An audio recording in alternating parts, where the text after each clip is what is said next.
Bonjour à toutes et à tous.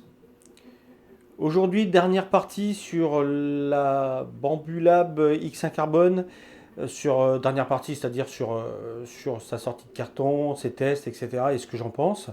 Bien entendu, je pense que au fur et à mesure que je ferai des choses avec, je vous en ferai partager le résultat. En attendant, cette vidéo, j'ai beaucoup de mal à la sortir parce que à mesure que je la monte, que je la montais, je m'aperçois que c'est des choses que j'ai déjà entendues, des choses que déjà des personnes ont déjà dites, et ça m'ennuie. Voilà, c'est pas le but de mes vidéos. Donc, je vais essayer de couper au maximum ce genre de choses, mais il y en aura fatalement. Donc, par avance, je m'excuse. Voilà. Il y aura forcément des choses que vous avez déjà entendues ailleurs. Donc voilà, elle est posée là.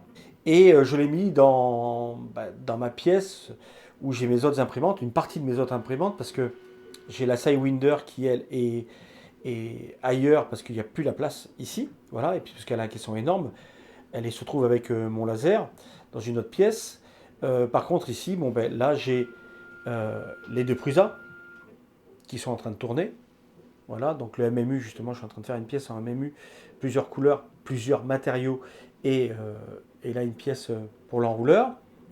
Ici, nous avons la Eifelson, donc la Eifelson qui, je pense, je vais m'en séparer parce que je n'ai plus d'intérêt grâce à elle, parce qu'elle va très vite, mais quand même beaucoup moins vite que la Bambulab. Et après, vous voyez que je suis un peu restreint en place. Voilà. Et j'aime tester les imprimantes, et pour ça, il faut que je puisse les poser quelque part. Et celle que je kiffe par-dessus les autres, c'est celle-ci. Vous allez trouver ça bizarre, mais cette Ender 5, je l'adore. La Ender 5 Plus, c'est vraiment une super imprimante pour moi. Elle a un super résultat au niveau de la qualité, mais surtout un grand format. Et puis, elle avale des heures de travail sans broncher. J'en suis vraiment très très content. Donc celle-ci, je pense que je ne m'en séparerai jamais. Voilà, c'est ma petite chouchoute. On va dire ça comme ça. Voilà, revenons donc maintenant sur la bambue. Voilà. Donc déjà, avant de vous montrer ce que j'ai imprimé avec et un petit peu le tour que j'en ai fait, qu'est-ce que je peux dire sur cette imprimante? Son premier point faible, c'est le bruit. Le bruit, la ventilation. Alors oui, elle fait du bruit dans sa gesticulation, dans son travail, on va dire. Ça, ok. Par contre, elle fait surtout du bruit au niveau de la ventilation. C'est ça qui est pour le plus désagréable pour moi. Mais on revient à son immense avantage, la vitesse, ce qui fait que des prints, et ça je vais vous en montrer un notamment, des prints qui sur les Prusa, ça dure 2 jours et demi, sur elle, ça dure 16, 17 heures, grand maximum. Voilà, et en multimatériaux. Donc, on se rattrape là-dessus, c'est-à-dire que je ne suis pas obligé de les faire tourner la nuit, alors que les Prusa, souvent, je les fais tourner la nuit et il n'y a pas de souci. Voilà. Donc j'en ai fini pour le début de cette dernière vidéo, de cette dernière partie. Et maintenant, on va passer à voir les pièces imprimées et voir les petits défauts qu'il y a, parce qu'il y a quand même des défauts. Et c'est grande qualité, parce qu'elle a quand même beaucoup plus de qualité que de défauts. Alors, on commence par l'arrière. L'arrière, cette petite pièce qui est là, donc j'ai mis un petit bout de PTFE pour vous montrer, parce que du coup, je l'ai tourné pour avoir accès à l'arrière.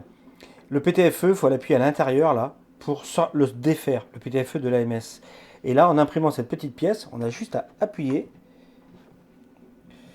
avec deux mains. Ce n'est pas avec une main facile. Voilà, on appuie là-dessus et du coup, on peut sortir le PTFE. Première chose.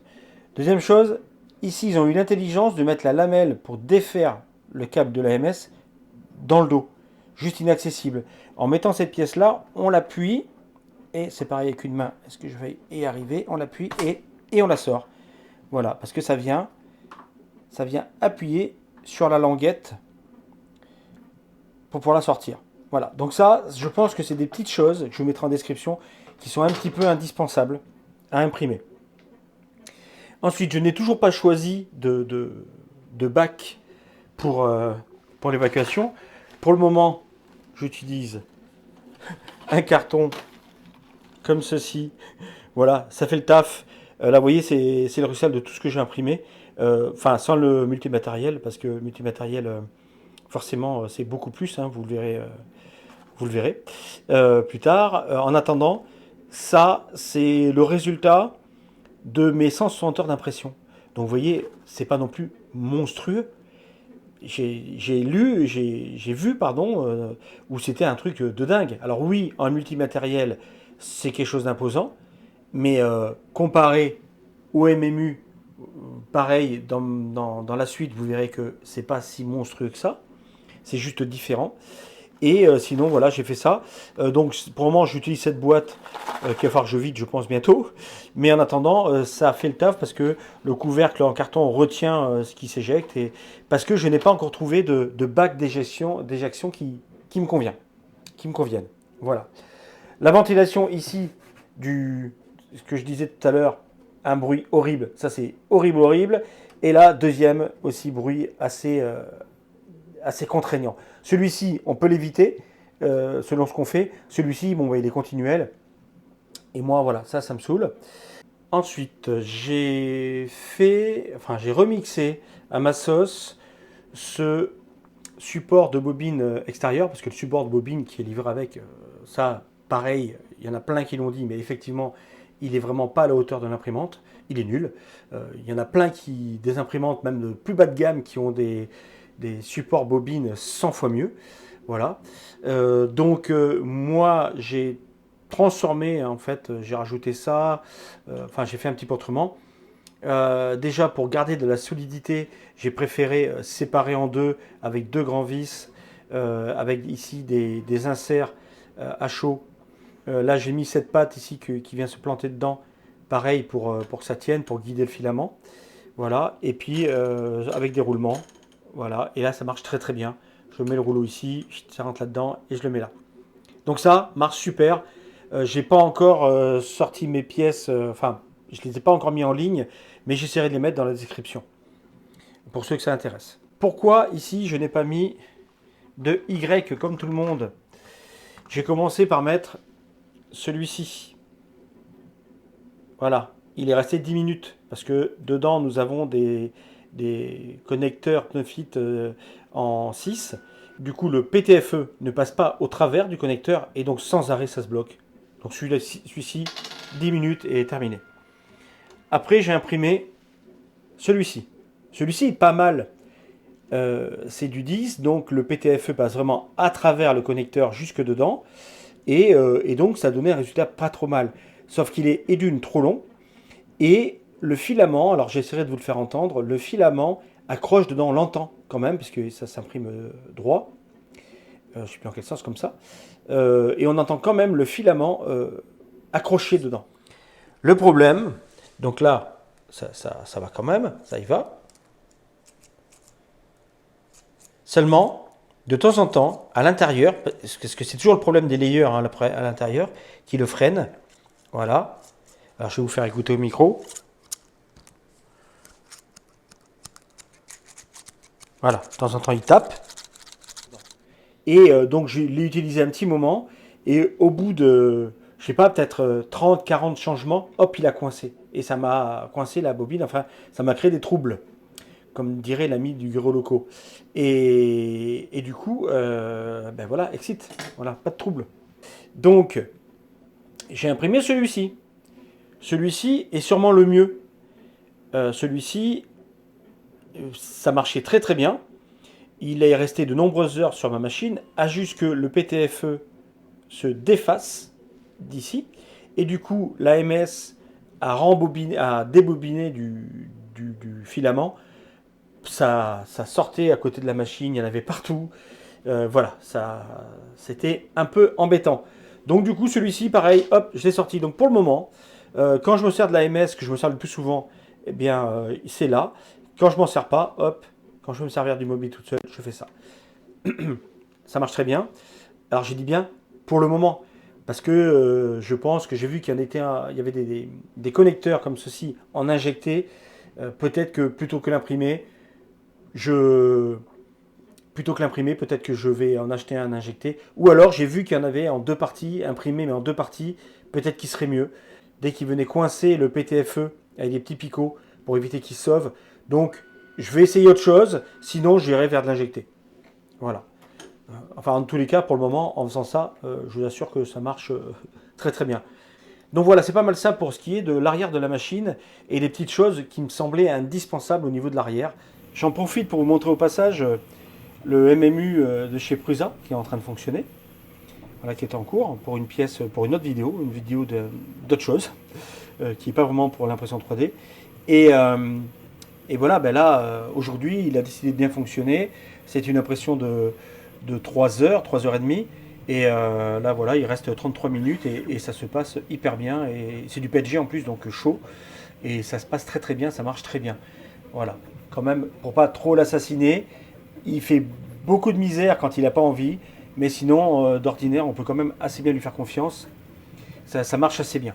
Voilà. Et le résultat est toujours assez beau. Au sujet de l'intérieur, pas grand chose à dire.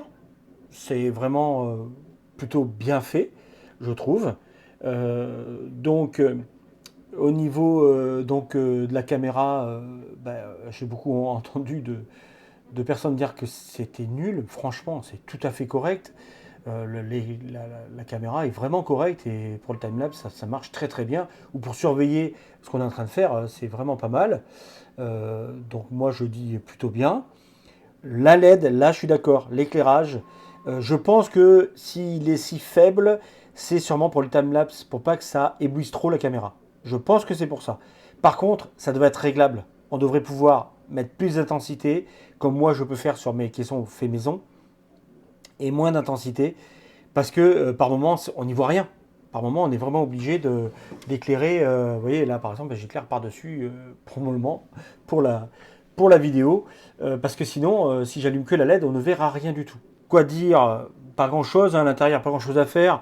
Moi, j'ai ajouté, comme pas mal de monde, je l'ai remodélisé parce que c'est ce qui existait, me plaisait pas trop, mais l'espèce de petite rampe pour sortir les déchets.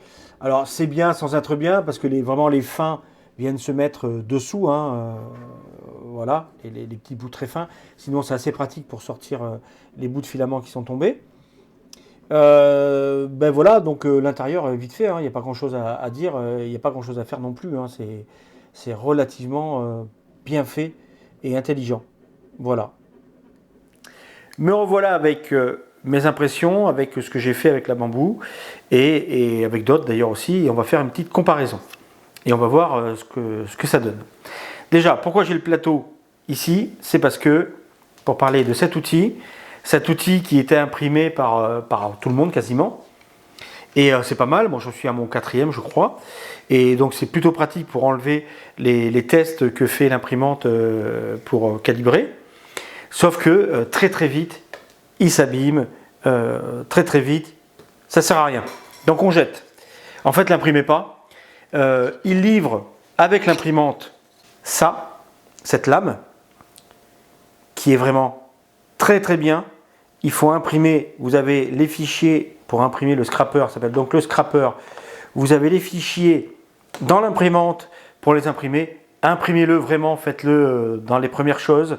Imprimez-le parce que vous allez voir que ça, alors ça fait peur parce que c'est une lame, mais si on fait attention, c'est-à-dire si on le prend bien, vous voyez, ici il y a un petit rebord, on le prend bien à plat comme ça et ça s'en va tout seul sans abîmer le plateau, c'est magique. Voilà.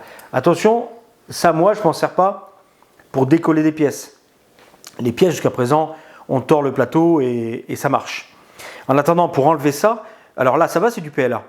Par contre, quand c'est du PETG, de l'ASA, du carbone ou pire de l'ABS, je vous garantis que ça c'est un pur bonheur. Un pur bonheur. Donc vraiment, voilà, il faut bien se mettre à plat comme ça et vous avancez. Et ça part tout seul, nickel. Donc ça, imprimez-le. Vous avez la lame qui est fournie avec, en plus dans le kit, avec les vis. Il y a même des petits aimants que je n'ai pas mis, mais des petits aimants qu'on colle ici, des petites barres pour le coller après l'imprimante. Vraiment, ça, il faut absolument l'imprimer. Alors vous avez le choix entre tout noir ou avec de la couleur si vous voulez. Moi j'ai mis du blanc sur du noir. Vous faites comme vous voulez, bien entendu. C'est vous qui choisissez. Et il y a un petit sabot livré avec, enfin livré, que vous imprimez en même temps. Et voilà, c'est plutôt pas mal. Donc ça, vraiment, je vous conseille de l'imprimer pour le plateau. Alors maintenant, nous allons parler des benchy. Au départ, j'avais fait une très longue vidéo, enfin très longue, un long moment sur les benchy, où j'expliquais voilà, les diverses choses sur les benchy. Donc les benchy, les voilà. Au départ, j'avais décidé de vous les faire tourner devant, vous expliquer les détails, etc. Donc je vais vous passer cette chose. Voilà, les benchy, tout le monde a vu que les benchy étaient très beaux. Je vais juste vous montrer une comparaison. Voilà. Donc je ne vais pas vous montrer celui fait avec la Under 5, ni les autres, voilà, fait avec plusieurs tests. Je vais vous montrer juste deux. On va parler de celui-ci, qui est fait en Prusament. Voilà, au niveau du PLA, c'est du PLA Prusament orange. Et qui est fait avec la Prusa. Donc qui est très beau. Vraiment, il est très beau, quoi. Je veux dire, il n'y a quasiment aucun défaut. Ça reste un très beau benchy fait avec la Prusa. Voilà, maintenant je vous montre celui fait avec la bambou, avec le même plastique. Exactement le même plastique. Donc, il est aussi très beau. Voilà, quasiment aucun défaut. Vraiment, c'est un très beau benchy. Mais ça, tout le monde le sait. Voilà. Alors, la différence entre ces deux benchy, ce n'est pas un problème de qualité. Même s'il y en a une perfectible quand même. Il y a quand même une petite différence. Voici le benchy fait avec la Prusa. Voici le benchy fait avec la bambou. La différence, vous voyez, et ça tout le monde l'a remarqué, c'est cette différence de teinte entre le bas de la coque, le premier centimètre, et le haut. Donc la qualité est magnifique, mais le bas brille, le haut un peu moins. Et tout le monde pense que c'est dû à la chaleur et à la vitesse. Donc, mis à part ça, la pièce est magnifique et elles sont hyper similaires. Donc là, la bambou, ici, la Prusa. La différence entre ces deux bateaux n'a rien à voir avec la qualité, mais avec le temps. C'est-à-dire que le Prusa est fait en 1h30, précisément, alors que le bambou est fait en 19 minutes. Voilà son immense avantage à cette imprimante, c'est qu'elle peut faire de la qualité et très vite. J'ai imprimé ces deux pièces, donc celle-ci, imprimée avec la Prusa, et celle-ci, imprimée avec la bambou. Alors, comme ça, au premier coup d'œil, il n'y a pas vraiment de différence. Elles sont toutes les deux aussi belles, etc. La bambou a peut-être un peu plus, on voit un peu plus le terne de la pièce, dû à la vitesse, puisque là, il y a 2h30 d'écart entre les deux pièces. 4h30, 2h. Ok, c'est très bien. Sauf que celle-ci, je m'en suis servi 4-5 fois pour. Donc ça sert pour rembobiner les bobines avec leur enrouleur de bobines que je vous parlerai tout à l'heure. Celle-ci n'a pas duré une fois. Voilà, le fait d'imprimer vite, j'ai remarqué avec plusieurs pièces, mais celle-ci c'était assez flagrant, que la solidité des pièces n'a rien à voir avec une pièce faite avec plus lentement. Donc je ne dis pas que si on imprime lentement avec la bambou, elle ne sera pas solide la pièce. En tous les cas, toutes les pièces faites en grande vitesse perdent de leur solidité. Ça c'est mon constat. Alors qu'est-ce que j'ai imprimé? Plein de choses. Je ne peux pas tout vous montrer parce que en fait, elle a quasiment 200 heures de fonctionnement. Ça va tellement vite. Et du coup, en 200 heures, c'est pas énorme en soi, mais ça fait quand même quelques pièces de sortie. Donc, je ne peux pas tout vous montrer. Par contre, j'ai imprimé ce qui était dans la carte, notamment ce dinosaure. C'est plutôt sympathique. Et puis, ça sort en rien de temps et voilà, c'est plutôt beau. Mais ça reste de base. J'ai imprimé cette boîte et là, on va bien voir la différence de teinte. On devrait bien voir la différence de teinte. On va essayer de vous mettre comme ça. Voilà, là je pense qu'on le voit. La différence de teinte. Ça c'est le PLA fourni avec la bambou, orange. Et encore un petit défaut, impossible de sortir un nœud propre, comme avec la Prusa. Donc ça c'est fait avec la Prusa. Impossible de sortir un nœud propre. Alors je pense que c'est un problème de slicer. En tous les cas, je l'ai tenté 2 fois. En modifiant quelques paramètres et ça ne sort pas. Donc, je n'ai pas continué parce que c'est plus un test qu'autre chose. Mais en attendant, comme quoi qu'on peut quand même avoir des soucis avec la bambou. C'est pas non plus, même si c'est une machine de guerre, tout ne réussit pas non plus. J'ai lu et vu dans certaines vidéos que le PLA Silk ne passait pas, qu'il y avait un problème avec l'AMS et le PLA Silk. Donc j'ai imprimé cette tortue là, qui est un petit peu comme sur le ressort, en PLA Silk Gitech. Et voilà, c'est pas mal sorti. Hein, alors c'est vrai que le PLA Silk, gros problème, on voit tous les défauts d'impression. Il faut vraiment avoir des pièces adaptées. Donc on voit quelques défauts d'impression. Mais en tout cas, c'est sorti et c'est fonctionnel. Et voilà, c'est pas non plus horriblement moche. Voilà. J'ai également imprimé ce support à télécommande. Voilà, enfin cette protection de télécommande. Ça sert à... Parce que la télécommande est toute petite, très fragile. Donc ça permet de protéger la télécommande. C'est du PLA Silk. C'est très bien sorti depuis l'AMS. D'ailleurs, il est toujours dans l'AMS juste derrière. Et hop, il est toujours dans l'AMS juste derrière. Bon, on verra ça tout à l'heure. Mais en tout cas, aucun problème. Voilà. Donc, le PLA Silk fonctionne. Parlons maintenant de ces petits dragons. Alors, ces petits dragons. Le vert est imprimé avec la Prusa. Le gris est imprimé avec la Bambu Lab. Voilà, donc la grosse énorme différence, c'est que, évidemment, ça vous l'avez compris, 15 heures, 5 heures. Voilà, la différence est énorme. Et pourtant, au niveau de la qualité, là vraiment, ça se vaut. Alors, sur la Bambu, je vais essayer de vous montrer ça. La Bambu, on peut voir, on voit en fait que le filament qui a chauffé, ça se voit sur le lissage, sur la tête. Alors que la Prusa, on peut constater qu'il n'y a pas ce problème de traces comme si le filament avait trop chauffé. Par contre, on peut constater, limite, on dirait du ghosting, un petit peu. Voilà. Ça reste très très beau, très très fin. Donc là, on est avec un Prusamant, PLA Prusamant, le Mystic Green, si je me souviens bien. Excusez mon accent. Et le dragon gris, on est avec du PLA de chez Bambu.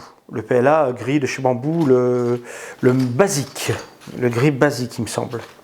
Donc, pour terminer avec ces dragons, ils sont très beaux l'un comme l'autre, mais la différence est énorme au niveau du temps. C'est vraiment énorme.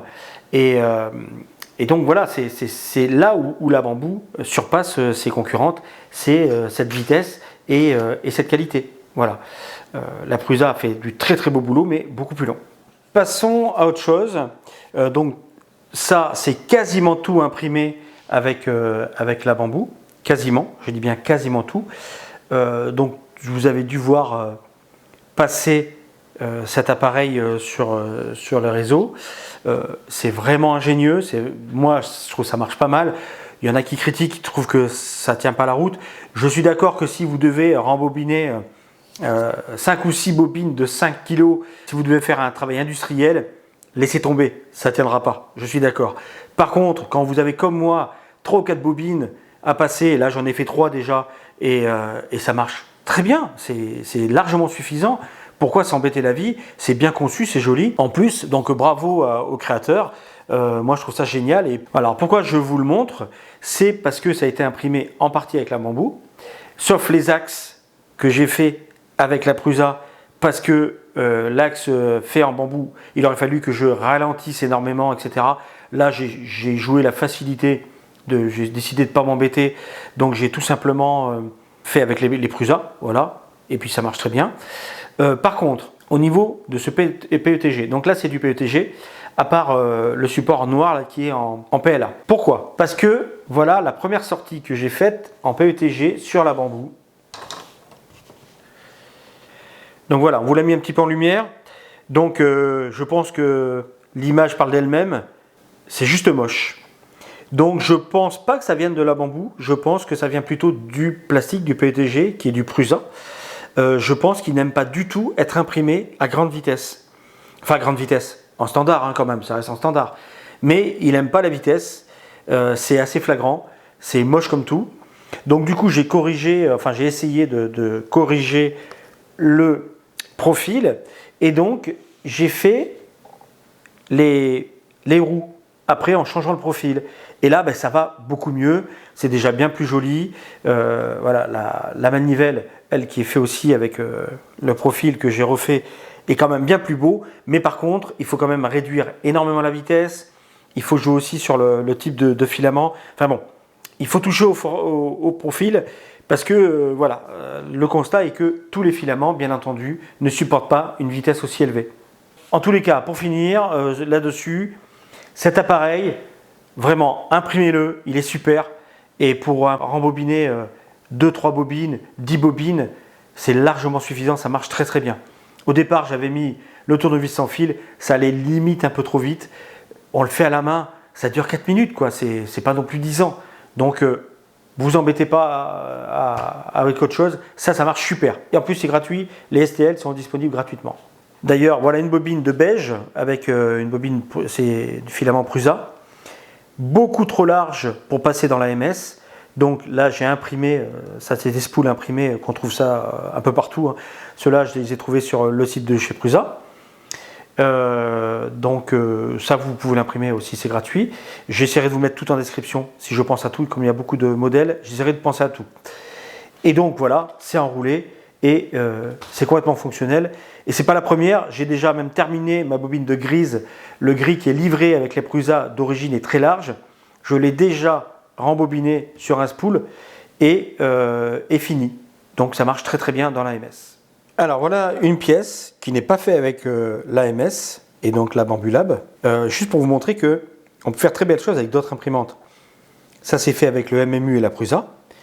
De très nombreuses heures, 18 heures il me semble de mémoire, mais c'est une pièce que j'ai faite il y a longtemps. En tous les cas, elle est quand même jolie, elle est propre, il n'y a pas trop de défauts, des petits défauts de couture comme ça, mais ça reste une très belle pièce. Voilà. Donc tout ça pour dire que déjà d'autres machines sont capables de faire de très belles pièces. Maintenant, on va revenir sur l'AMS. Alors voilà quelque chose qu'on peut faire avec l'AMS. Donc ça c'est vraiment très joli, c'est bien fini. Donc je l'ai peint avec le logiciel Bambulab, mais Bamboo Studio. Mais on peut le faire aussi bien avec le logiciel de chez Prusa, on peut peindre également. De toute façon, tout le monde aura remarqué que le logiciel Bamboo Studio est vraiment tiré de Prusa Slicer ou de Super Slicer, d'ailleurs plus précisément à la base. Mais voilà, ils ont quand même grosses similitudes, de très grosses similitudes. Donc là, cette tête avec l'AMS est sortie en à peu près 16 heures, 16h20. Voilà, avec les tests, etc. 16h20 avec donc 4 couleurs. Il y en a une qu'on ne voit pas trop. Alors, 4 matériaux. La même pièce slicée, et là je ne l'ai pas fait parce que justement, ça fait plusieurs années que j'ai ce fichier de tête de Terminator. Je n'ai jamais voulu le faire parce que sur la Prusa, c'était 2 jours et demi. Donc 2 jours et demi, en plus avec le MMU qui est très capricieux. Voilà, je me suis dit non, je ne le tente pas. Alors là, je vais rebondir dans une autre vidéo, quelqu'un qui a dit qu'il était vraiment trop lent l'AMS, que c'était une catastrophe, que ça valait pas le coup de l'acheter. Là vraiment, moi, je ne suis pas du tout d'accord. L'AMS, effectivement, il est lent. Pourquoi? Parce qu'il faut qu'il déroule et il renroule plus d'1 mètre de filament pour aller jusqu'à l'extrudeur. Alors que c'est vrai que les autres, comme le MMU, c'est 20 cm. Et comme l'imprimante est ultra rapide, on va quand même plus vite. Et donc, le temps qu'on perd avec l'AMS, on le récupère avec l'imprimante. Ok, maintenant l'AMS, oui, il vaut 350 € hors taxe. Et là, j'insiste, faites attention. Les prix sur Bambulab sont hors taxe. J'ai vu plein de youtubeurs qui annonçaient les prix 1350 € la Bambulab avec l'AMS 350 €. Non, ça c'est les prix hors taxe. Donc vous rajoutez 20% chaque fois. Mais l'AMS, il ne fait pas que multimatériaux. Il fait aussi boîte pour garder le filament contre l'humidité, enfin pour protéger les filaments contre l'humidité. Voilà. Alors que tous les autres multimatériaux comme donc vous avez le Mosaïque, le MMU 2S ou d'autres, ils se contentent juste d'inverser les filaments et c'est tout. Lui, ça vous évite d'acheter 4 boîtes pour déshydrater le filament. Et donc il sert aussi à ça. Et ça, mine de rien, ça vaut son pesant d'or. J'ai acheté une Redbox, donc je vais vous la mettre en image. La Redbox vaut 300 €.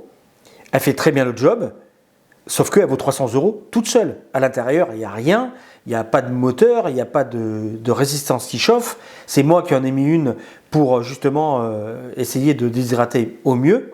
Une boîte à déshydrater digne de ce nom, ça vaut une quarantaine d'euros en moyenne. Il y en a des plus chers, il y en a des à peine moins chers, mais généralement c'est un peu plus cher. Donc la MS, 350 € hors taxe, il les vaut avec le mécanisme, plus son côté étanche qui protège le filament contre l'humidité.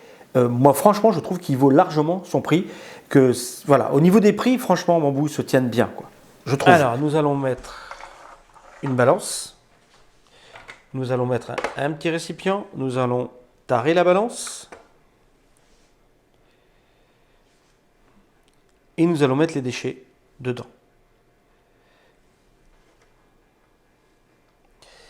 Alors, tous les déchets sont là à côté. Ah non, pardon, on retarde la balance. Tant qu'à faire que ça soit, voilà, 0. Et c'est parti. Alors tout ça sont les déchets qui sont éjectés par la trappe à l'arrière. Donc à chaque changement de couleur, il va purger la buse et jeter ça à l'arrière. Vous voyez, c'est des bouts de filament voilà, de changement de couleur. Ok. J'ai même mis le peu de support qu'il y avait, je les mets avec. C'est du déchet, hein. Voilà, donc là il y a tout compris, support, même s'il y en a très peu, et surtout ce qui rejette donc du coup avec les purges. Ok, donc là on atteint 96 grammes. Allez, on va aller jusqu'au bout du bout, jusqu'avec les tout petits morceaux. Je ne sais pas si on va prendre 1 gramme. Voilà, donc là nous avons tous les déchets qui sont sortis par l'arrière. Ok, 97 grammes. Mais il ne faut pas oublier la tour de purge. Parce qu'il faut qu'ils viennent essuyer la buse. Alors, elle est quasiment vide à l'intérieur, en fait. Elle est creuse. Mais, voilà, on voit le fond, là. Mais quand même, elle compte. Donc, 97 grammes. 132 grammes. Donc, voilà, on a 132 grammes de déchets pour cette tête de Terminator. Mais maintenant, combien elle pèse, cette tête ?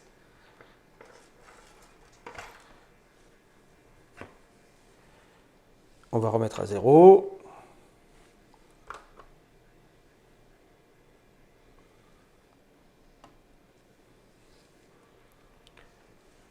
« 295 grammes. Donc, voilà, c'est pas toujours vrai qu'il y a énormément de déchets. Alors, il y en a beaucoup, hein, quand on met beaucoup de couleurs, selon ce qu'on fait. Là, c'est toutefois raisonnable. C'est quand même très joli. Donc, et c'est pas pire que la Prusa. La Prusa fait énormément de déchets, mais elle en tour de purge. Voilà, en tour de purge. Et même, c'est très souvent le cas où on a une tour de purge qui pèse 2 fois le poids de la pièce. Ce n'est pas étonnant. Donc ça, c'est le multicolore, enfin le multimatériel, plusieurs couleurs, plusieurs matériels de différentes couleurs. Et voilà ce que ça donne. Donc, c'est certain que si on fait que ça, c'est beaucoup de temps et c'est beaucoup de plastique perdu. Mais ça reste toutefois intéressant et on sort de très belles choses. Alors, on va doucement arriver à la fin de cette vidéo qui est déjà très longue, mais c'est compliqué de faire plus court. Déjà, bon, au niveau de la MS, ce qui me semble un petit peu indispensable à imprimer, c'est ces petits récipients que vous voyez là, qui se glissent entre chaque moteur extrudeur, on dirait une sorte d'extrudeur de l'AMS, pour mettre dedans des billes de silice, voilà, pour déshydrater, parce que les petits logements à l'arrière ne suffisent pas. Voilà. Là, bon, c'est remonté à 27 parce que j'arrête pas d'ouvrir et fermer depuis tout à l'heure parce que j'ai enlevé un petit morceau que je vais vous montrer. Donc sinon, ça aussi à 20, autour des 20 et voilà, ça va, ça reste correct. Voilà. Parce que le filament quand même craint l'humidité. Mais ça, je pense que vous le savez. Et donc, ces petits récipients, déjà, son design, sont jolis, sont super bien faits. Donc, je pense que c'est quelque chose un petit peu indispensable à faire. Autre chose indispensable, et là, vraiment encore plus indispensable, je vais essayer de vous montrer ça. Donc, je vais replacer la caméra. Alors, c'est cette pièce. Cette pièce est vraiment pour moi indispensable. Donc celle-ci, elle a imprimé avec le MMU, ou peut-être bien qu'elle est imprimée avec l'AMS. Vu que j'ai fait avec les deux pour voir la différence de temps et de qualité, au niveau de la qualité, c'est vraiment identique avec un profil 0,15 d'un côté, 0,16 de l'autre. Donc autrement dit, quasiment rien de différence. Le temps est quasiment pareil. Il n'y a quasiment pas d'écart de temps, ça se joue en 1 ou 2 minutes. Donc au niveau de la Prusa avec le MMU et là de l'AMS avec sur la Bamboo Lab. Et donc cette pièce, voilà, c'est du Prusa Galaxy Black au niveau du plastique, et le orange, c'est l'orange du Bamboo Lab, enfin qui est fourni avec les 250 grammes. Donc ça sort super bien, c'est super beau, c'est très beau. Pourquoi cette pièce est importante à faire? Alors je vais vous la retourner. Dessus, vous avez vu, vous avez un bout de PTFE à l'intérieur. Voilà. Cette pièce vient se clipser sur l'AMS, donc sur les distributeurs. Donc je vais vous montrer ça. On va essayer de rapprocher l'AMS pour que vous puissiez voir. Alors, nous voici au niveau de l'AMS, des pièces que je vous parlais. Donc vous voyez, les pièces, elles sont là. Donc là, il y en a certaines faites avec du Prusa, d'autres avec de l'AMS, avec la Bamboo Lab. Vous voyez qu'elles sont vraiment très similaires et vraiment de très belle qualité. Ça, c'est super beau. Donc ces pièces, à quoi elles servent? Elles servent à protéger cette pièce. Déjà, d'origine à pousser, ces pièces sont vraiment compliquées à pousser. Voilà. Donc ça vient nous aider déjà. Et ensuite, ça vient protéger le trou, la plastique, parce que beaucoup se sont rendus compte qu'à force de frottement, ces pièces s'usaient, ça se coupait, là, le filament vient couper la pièce et abîmer la pièce, et donc du coup, c'est dommageable. Alors que là, grâce à ça, donc je vais essayer de le mettre, peut-être que ça va vous faire un petit flou, mais voilà, ça vient se clipser par-dessous, avec le dessous, ça vient se clipser, vous allez voir. Hop, on va essayer de vous montrer ça. Donc il faut l'incliner, il faut la mettre presque droite plutôt, pardon, avant de l'incliner. Donc presque droite. Hop, on vient prendre le dessous, on la rabat, ça vient se crocheter en dessous sur le bas. Et là, on appuie. Voilà. C'est bon, là elle est en place. Comme ça, elle ne sort pas, elle tient bien. Et donc vous voyez que là, il y a du PTFE. Et ce PTFE, on peut le changer déjà. D'ailleurs, on voit déjà que ça a commencé à l'user. Mais par contre, le PTFE, lui, on peut le changer très facilement. Il suffit d'enlever la pièce, enlever le bout de PTFE, on en recoupe un bout, on le met dedans et puis c'est terminé. Et ça permet donc de pouvoir mettre le filament, hop, et de pousser très facilement pour engager le filament. Voilà, on peut le pousser vraiment très facilement. Alors que d'origine, la pièce d'origine est un peu compliquée. Donc ça, je pense que ça fait partie de l'indispensable. Voilà. À ce propos, au passage, vous voyez, le silk jaune, il est là et je l'utilise et ça marche très bien. Donc voilà, donc maintenant je vais passer à la conclusion. Alors je vais en terminer en parlant de la colle. Donc la colle, je n'utilisais avant très rarement que le 3D lac.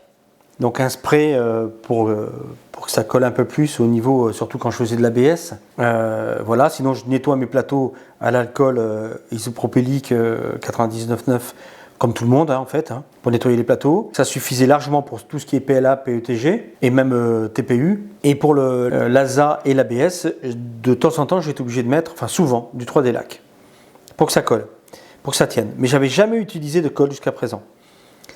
Là, je suis obligé d'utiliser de la colle dès que je fais de l'ASA, de l'ABS, certains PETG, je suis obligé, ou aussi le carbone, obligé. Si je ne mets pas de colle, et d'une, ça ne tiendra pas. Donc j'ai essayé notamment le carbone, ça ne tient pas du tout, il se décolle. Et par contre, pour certains comme l'ABS, lui va coller, mais il va tellement coller qu'il faut arracher le plateau pour l'enlever. Donc la colle, elle sert à que ça adhère pour certains et d'autres pour que ça n'adhère pas trop et qu'on puisse décoller la pièce. Et là, effectivement, maintenant, je n'hésite plus, j'utilise parce que sinon, c'est vraiment une galère. Et j'en mets même sur les tests que fait l'imprimante, la Bamboo Lab, donc les tests qu'elle fait avec les traits, vous savez, la purge, etc. J'en mets même là parce que même ça, de l'ABS, j'ai galéré comme tout pour enlever de l'ABS. Voilà, c'est juste ces petites lignes là qui étaient vraiment collées sur le plateau. J'ai galéré, donc maintenant, dès que je fais de l'ABS, du carbone et certains PETG, je mets de la colle partout où va imprimer la machine. Comme ça, je suis sûr de le défaire. Donc voilà, le petit point colle. hein. Après, chacun voit midi à sa porte, il y en a peut-être qui n'en ont pas besoin. Je sais qu'il y en a qui utilisent tout le temps, même sur du PLA. Moi, le PLA, j'en ai absolument pas besoin. Ça marche très bien, ça se décolle très bien et ça adhère très bien. Bien entendu, le PLA qui n'est pas du bambou, il faut le mettre à 55-60 au niveau du plateau. Du Prusa, du Gitek à 35, ça ne tient pas du tout et les pièces se décollent. Donc ça, c'est un petit détail hein, à garder quand même en mémoire. Mais sinon, ça reste sans colle, ça tient bien. Voilà, juste en nettoyant avec l'alcool isopropylique. Donc alors ma conclusion sur cette imprimante, vous l'avez compris, elle est géniale. Elle a quelques défauts, mais ces défauts sont largement surpassés par ses qualités. Moi j'en ai terminé avec cette vidéo, j'espère qu'elle n'aura pas été trop longue et que vous aurez vu quelques petites choses que vous n'aviez pas vues. Donc j'en termine avec ça. Je vous dis à très bientôt. Comme d'habitude, si vous avez aimé la vidéo, mettez un like. N'hésitez pas à vous abonner, ça fait toujours plaisir. Et je vous dis à très bientôt pour une nouvelle vidéo, d'autres projets.